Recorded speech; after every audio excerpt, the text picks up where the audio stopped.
बकरीद के इस मौके पर मैं आपको इब्राहीम अलैहिस्सलाम का वो वाक़या सुनाने जा रही हूँ जिसमें इब्राहीम अलैहिस्सलाम अपने इकलौते बेटे को अल्लाह की राह में कुर्बान करने के लिए राजी हो गए। वो बेटा जो उन्हें जिंदगी भर दुआएं मांगने के बाद मिला था।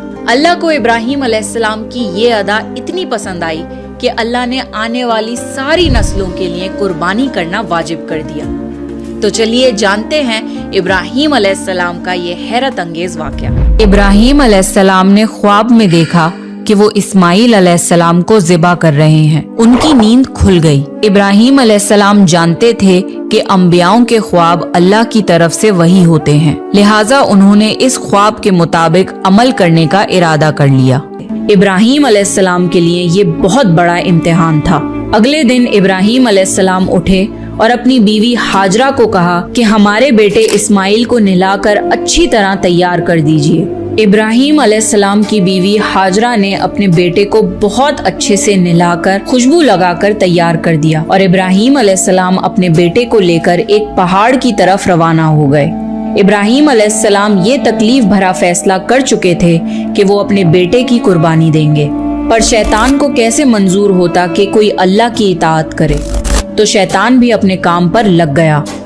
वो सीधा इब्राहीम अलैहिस्सलाम की बीवी हजरत हाजरा के पास एक बुजुर्ग की शक्ल में गया और उनसे कहा कि इब्राहीम तुम्हारे बेटे को किसी दावत पे नहीं बल्कि उसे कुर्बान करने के लिए लेके गए हैं। ये सुनकर हजरत हाजरा बहुत हैरान हुई, पर वो समझ गईं कि ये जरूर अल्लाह का हुक्म होगा।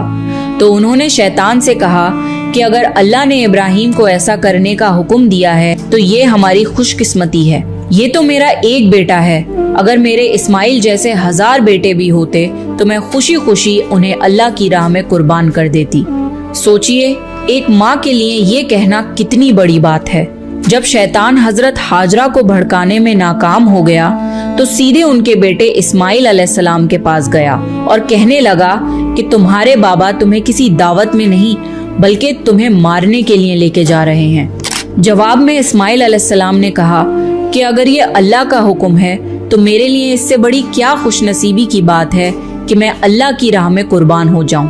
13 साल के बच्चे में इतनी समझ और बहादुरी होना कितनी बड़ी बात है। यहाँ भी जब शैतान नाकामयाब हो गया तो वो इब्राहीम अलैहिस्सलाम को भड़काने की कोशिश करने लगा कि तुम्हें ये बेटा इतनी मन्नतों से मिला है, अगर तुमने इसे कुर्बान कर दिया तो बुढ़ापे में तुम्हारा सहारा कौन बनेगा, और अगर अल्लाह ने ये कुर्बानी भी कबूल नहीं करी तो तुम्हारा कितना बड़ा नुकसान हो जाएगा। ऐसा मत करो। शैतान हर तरह से उन्हें बार बार बहकाने की कोशिश करता रहा और गुस्से में आके इब्राहीम अलैहिस्सलाम ने शैतान को पत्थर मारे। यही वजह है कि जब लोग हज पे जाते हैं तो शैतान को आज भी कंकड़ी मारते हैं और ये हज के अहम अरकानों में से एक है। शैतान के जाने के बाद इब्राहीम अलैहिस्सलाम ने अपने बेटे को सारी बात बताई तो इस्माइल अलैहिस्सलाम ने फरमाया कि बाबा, अगर ये अल्लाह का हुक्म है तो मुझे ये मंजूर है। आप बस मेरे हाथ पैर बांध दिए और अपनी आंखों पे पट्टी भी बांध लिए ताकि आप जब मेरी गर्दन पर छुरी चलाएं तो आपको तकलीफ ना हो और आप ये करने से मुकर न जाएं। बस फिर इब्राहीम अलैहिस्सलाम ने अपने बेटे के हाथ पैर बांध दिए। बाप बेटे दोनों अल्लाह का हुक्म पूरा करने के लिए पेश हो गए। इस्माइल अलैहिस्सलाम ने अपने वालिद से फरमाया, जब आप मुझे ज़िबा करने लगे तो मेरी पेशानी जमीन पर रख दिएगा ताकि आपको मेरा चेहरा ना नजर आए और कहीं आपके हाथ रुक न जाएं। इब्राहीम अलैहिस्सलाम ने ऐसा ही किया और आंखों पर पट्टी बांध ली। अब उन्होंने छुरी पकड़कर गर्दन पर चला दी, लेकिन छुरी ने गर्दन ना काटी। इब्राहीम अलैहिस्सलाम ने जोर लगाया तो उन्हें एक दुम्बे की आवाज आई। इब्राहीम अलैहिस्सलाम ने हैरान होकर पट्टी खोली तो देखा एक दुम्बा कटा हुआ है और इस्माइल अलैहिस्सलाम दूर खड़े मुस्कुरा रहे हैं। अल्लाह ने इब्राहीम अलैहिस्सलाम को आजमाया और इब्राहीम अलैहिस्सलाम अल्लाह के एक हुक्म पे अपने इकलौते बेटे को कुर्बान करने के लिए राजी हो गए। वो भी वो बेटा जो उन्हें 86 साल की उम्र में पूरी जिंदगी बे औलाद रहने के बाद मिला था। अल्लाह जालिम बादशाह नहीं। अल्लाह ने इब्राहीम अलैहिस्सलाम से उनके बेटे को नहीं छीना बल्कि जिब्राईल अलैहिस्सलाम को भेज के इस्माइल अलैहिस्सलाम की जगह जन्नत का एक खूबसूरत दुम्बा कुर्बान कर दिया। इसके बाद से अल्लाह ने दुनिया भर में इब्राहीम अलैहिस्सलाम की इस सुन्नत को जिंदा रखा। اور آج بھی دنیا بھر میں مسلمان حج کے موقع پر قربانی کرتے ہیں تاکہ اللہ کی راہ میں ابراہیم علیہ السلام کی طرح قربانی کرنے کا جذبہ پیدا ہو۔ ایک اکلوتے بیٹے کی قربانی کے لیے تیار ہو جانے کے صلے میں اور سارہ علیہ السلام کی عظمت اور نیکی کے بدلے اللہ نے انہیں ایک اور بیٹے اسحاق علیہ السلام کی خوشخبری دی۔ ابراہیم علیہ السلام تب 120 سال کے تھے اور سارہ علیہ السلام 90 سال کی تھی۔ دونوں پر بڑھاپا طاری ہو چکا تھا۔ اللہ نے یہ خبر سنانے کے لیے فرشتے بھیجے۔ فرشتوں نے ابراہیم علیہ السلام کو سلام کیا اور بیٹے اسحاق علیہ السلام کی خوشخبری دی۔ یہ سن کر سارہ علیہ السلام بہت حیران ہوئی، کہنے لگی کیا میں بچہ جنوں گی؟ حالانکہ میں بانجھ ہوں اور میرے خاوند بوڑھے ہو چکے ہیں۔ یہ تو حیرت کی بات ہے۔ اس پر فرشتوں نے کہا اللہ کے فیصلے پر تعجب نہ کیجیے، یہ تو اللہ کی آپ پر رحمت ہے، بے شک وہ قابل تعریف ہے۔ ابراہیم علیہ السلام اسماعیل علیہ السلام سے ملنے مکہ آتے رہتے تھے۔ ایک مرتبہ انہوں نے فرمایا اے میرے بیٹے، اللہ تعالیٰ نے مجھے حکم دیا ہے کہ اس مقام پر اللہ کا گھر تعمیر کرنا ہوگا۔ اسماعیل علیہ السلام نے فرمایا میں حاضر ہوں۔ پھر ابراہیم علیہ السلام اور اسماعیل علیہ السلام نے مل کے کعبہ کی تعمیر کی۔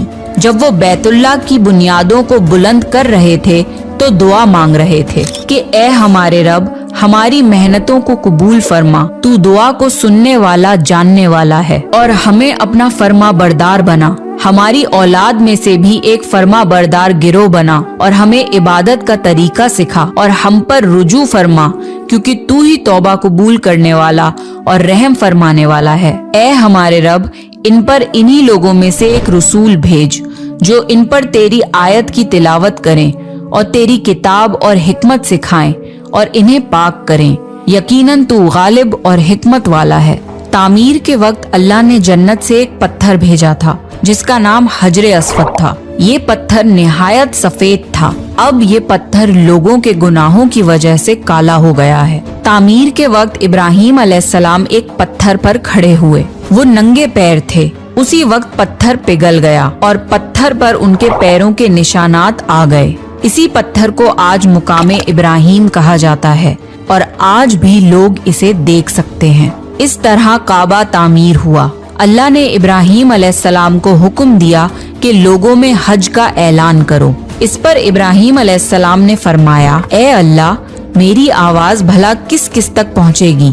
اللہ نے جواب دیا آپ کے ذمے آواز لگانا ہے، پہنچانا ہمارا کام ہے۔ پھر ابراہیم علیہ السلام عرفات کے پہاڑ پہ چڑھے اور آواز لگائی لوگوں، بیت الحرم کا حج کرو۔ اس کی برکت سے اللہ نے بیت الحرم کی محبت لوگوں کے دلوں میں ڈال دی، جس کی وجہ سے آج تک ہر کوئی حج اور عمرہ کی خواہش رکھتا ہے اور ہزاروں لوگ ہر سال بیت اللہ کا حج کرنے کے لیے آتے ہیں۔ ابراہیم علیہ السلام نے 175 سال کی عمر میں وفات پائی۔ ابراہیم علیہ السلام پر بہت آزمائشیں آئیں، پر ہر معاملے میں ابراہیم علیہ السلام اللہ کے وفادار رہے۔ اس لیے اللہ نے ابراہیم علیہ السلام کو خلیل الرحمن کے لقب سے نوازا، یعنی اللہ کا دوست۔ تو یہ تھا ابراہیم علیہ السلام کا واقعہ۔ اس سے ہمیں سبق ملتا ہے کہ ہمیں اپنی ساری عزیز چیزیں اللہ کی راہ میں قربان کرنے کا جذبہ رکھنا چاہیے۔